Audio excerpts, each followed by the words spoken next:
Hey fellows, this is Coach Hodge, your success coach, and I want to welcome you to the AYLF, the Aspen Young Leaders Fellowship Experience. We are really excited about this first session. It sounds like you guys are making your way through all of the reading and getting prepared for a successful session, and so I'm happy to hear that, but it sounds like you got a couple of questions.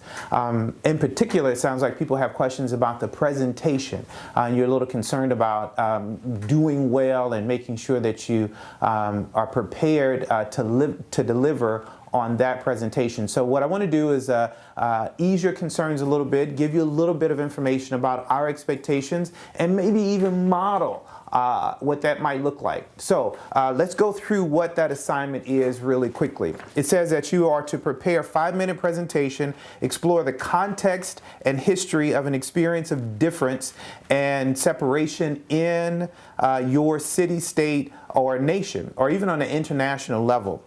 And then to help us understand why is that important, why did you pick that example, and what are the major themes or tension as it relates to that particular story, and what were the consequences of that division.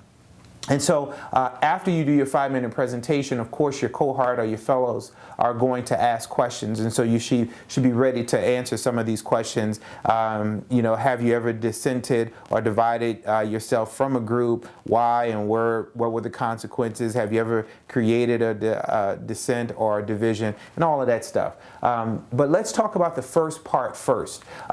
In every single challenge that we give you, every single piece of this seminar, we are hoping to inspire a couple of different things. One, we want you to come together as a fellow cohort. We want to deliver really great content that will inform your decisions. But we also, one of the things that we want to do is we want you to develop a skill set.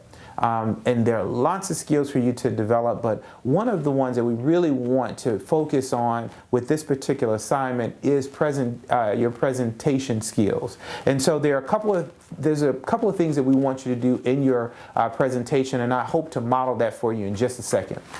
One, you don't have to develop a PowerPoint presentation. You don't have to do slides.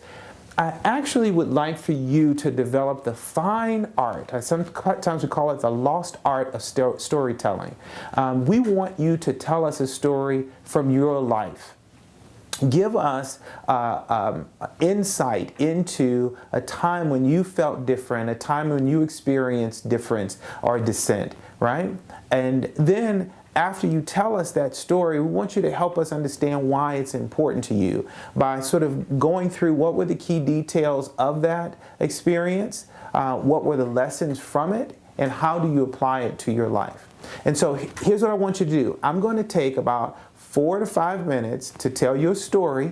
I'm going to tell you why I told you that story, and I'm going to tell you sort of how I apply it to my life. And I want you to email me back or ask any questions that you have after that, but hopefully it'll get you prepared. Okay? Here we go. Hello, my name is Harlan, and I'm a St. Louisan. One of the things that you learn about St. Louis really quickly is that there are divisions. There are places where black people live, there are places where Hispanics live, there are places where white people live, and Bosnians, and very seldom, back when I was growing up, did people cross over those lines. Well, we crossed over one of those lines when we first moved to St. Louis. We didn't know that we were crossing the line. Now, we actually lived in East St. Louis, and for those who don't know, that's in Illinois. East St. Louis is a little segregated community in Illinois, and before that, I lived in University City, which is known to be diverse, but we lived in the black part of University City. But when we moved over to the south side, which people call Dogtown, we didn't really know. Actually, this wasn't Dogtown. This was when we moved over to what they call Antique Row or Cherokee. We lived all over. I lived in about 10 different houses before I graduated from high school. But this little area called Cherokee had historically been all white. And we were one of the first black families to sort of integrate this area, and we didn't know that at the time. I was probably going to the 8th grade when we moved.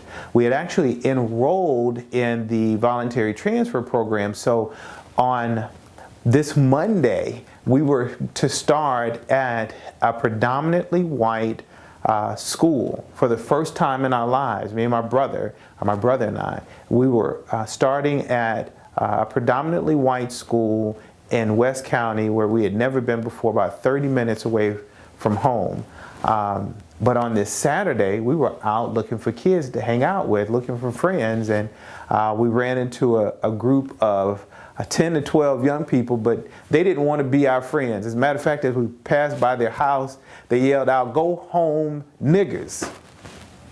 And I didn't know how to respond to that. My brother had a response, but it was just as ugly. They didn't like his response, and so they ran off the porch, chased us down the street, and those white people could run.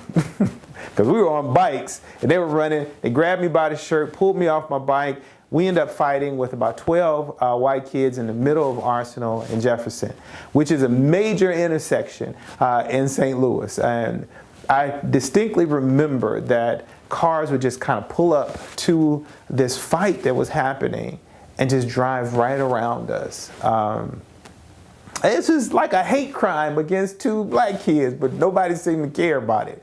But anyway, we were holding our own, we were fighting and all this stuff, and then another group of kids started coming, so we figured we better get out of there, and we grabbed our bikes and we tried to start running away, and that's when we really got hurt. They were throwing bottles and sticks and stuff at us, and you know, sticks and bottles hurt. And so we had cuts and bruises and all this stuff, but we didn't show our mom. But the biggest problem we had was not like our mother finding out that we had a fight. Our biggest problem is 2 days from now we're going to school with white people, and we think that they were all going to tell us to go home, and we'd have to fight every day, and that wasn't something we were looking forward to. To my surprise, things were very, very different.